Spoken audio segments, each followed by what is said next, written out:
വഷളാവുന്ന രീതിയിലേക്കും business തകരുന്നതിലേക്കും എത്തിച്ചേരുന്നതായിട്ടാണ്.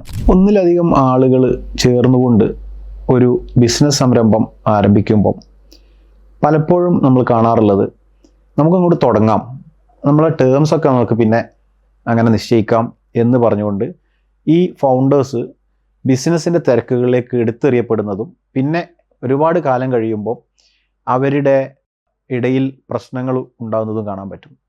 നമ്മളെപ്പോഴും ഒരു സംരംഭം തുടങ്ങുമ്പം, ഒരു കൂട്ടായിട്ടുള്ളൊരു ബിസിനസ് തുടങ്ങുമ്പം ഒരു ഫൗണ്ടേഴ്സ് അഗ്രിമെൻറ്റ് നിർബന്ധമായിട്ടും നമ്മൾ ചെയ്തിരിക്കേണ്ടതാണ്.